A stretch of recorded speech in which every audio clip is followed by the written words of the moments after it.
But then, of course, it was bound to happen. In 2020, when His Excellency the President, Nana Addo Dankwa Akufo-Addo, said to Ghanaians that human lives is what he doesn't know how to bring about when we lose. But the economy, he knows how to bring it back when it goes down.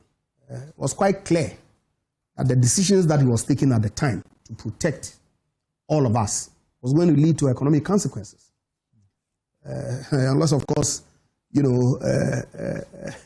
lived in some utopia that you could not construe clearly what he meant with the statement that he made at the time. And true to form, post the COVID going away or reducing significantly, we were confronted with economic challenges. The government sought to roll out some policy to try and deal with the issues that we had been saddled with. And I must add quickly, it's not as if it is only the COVID that put us in the economic situation that we found ourselves in. Earlier on in my submissions, I mentioned the key debt profile that we had assumed, okay, in dealing with the energy sector and the banking sector, which had put our finances in a certain way.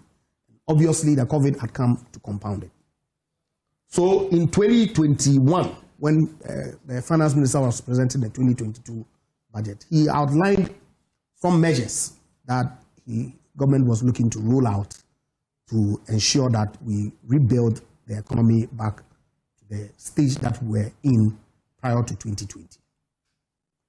He faced some resistance in Parliament to the extent that Parliament actually breached the laws of Ghana. Section 22 of the Public Financial Management Act enjoins Parliament to do three things by 31st December. 1, approve the budget. 2, pass the appropriation. And 3, pass every revenue measure that will go to implement the budget for the year. Parliament approved the budget, approved appropriation, and said it was not going to approve the revenue measures, such that by 31st December, the E-levy, which the finance minister had proposed to be one of the measures that he was introducing to deal with the financial crisis that we had found ourselves in, had been breached. There were consequences. You saw investor movement.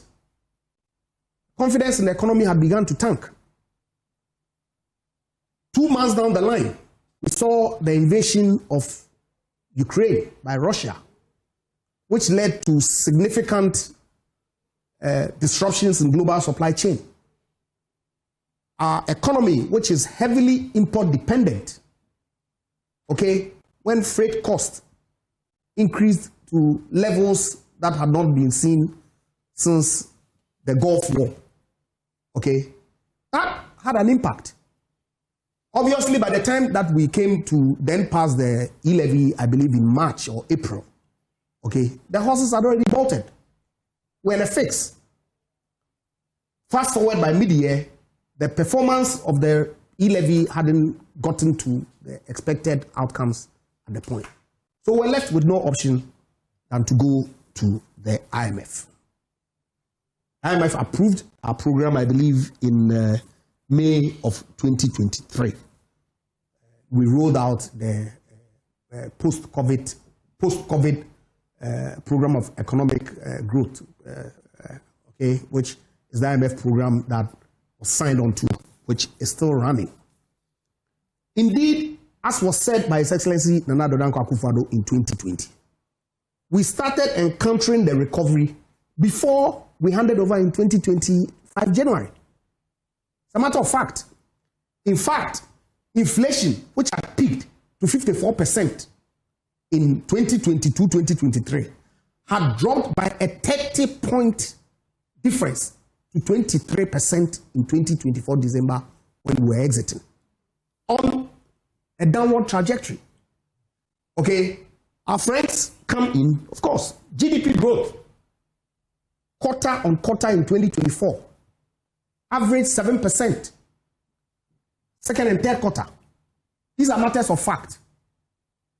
So, consistent with what His Excellency Nana Dankwa Akufo-Addo had said, we had begun the process of rebuilding our economy before we left office in December or January of last year. Thankfully, the IMF program is still running. When the NDC came into government, they have stuck with it. We are being told even that they are looking to even extend it, which is good because some of the quantitative matrices have not been fully complied with. Bottom line, they shouldn't take any credit for they should. Why not? Performance. But of course, they should be honest with the facts.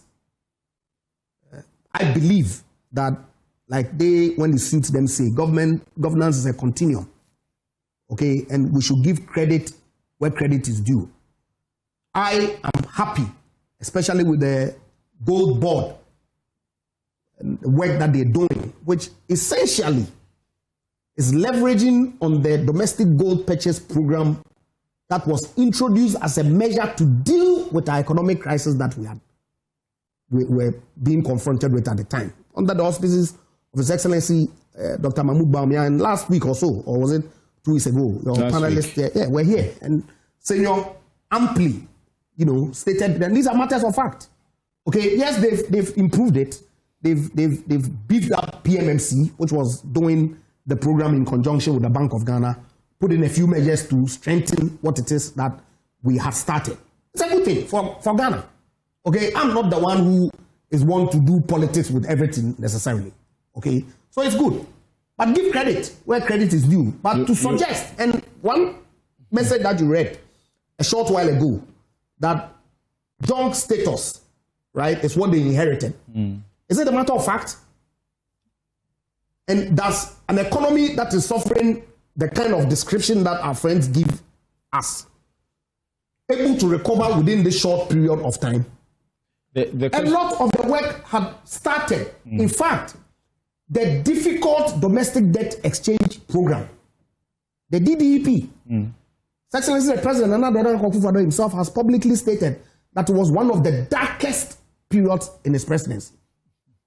It created huge difficulties for the people of Ghana. I believe that we probably didn't carry Ghanaians along sufficiently enough during that period, like the president did during the COVID era. But it was necessary. And the effect is what is leading to the reduction in our debt profile today. And of course, the exchange rate. Okay? So, good science, no doubt. You pause in the next 2 minutes. Can be done for us to go around. My only difficulty is that the kinds of commitments that they made in their manifesto, the Women's Development Bank was key. We were told last year that they were doing the institutional framework. I don't know what, and I was on a program coincidentally with Prof here, I believe Joy FM, where he said that we're now putting together the institutional framework. When the president in February, when he was delivering the State of the Nation address, had told the people of Ghana that it will be operational by July of 2025. July has come and gone. We didn't see anything. The much touted 24-hour economy, in fact, every poster that the NDC rolled out in this country, every billboard had the 24-hour sign on it.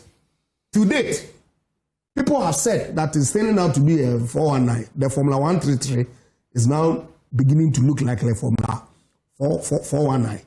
Because the narrative that they spin during the campaign is completely different from what it is that they are, the team that they put together to put. Have you heard about this?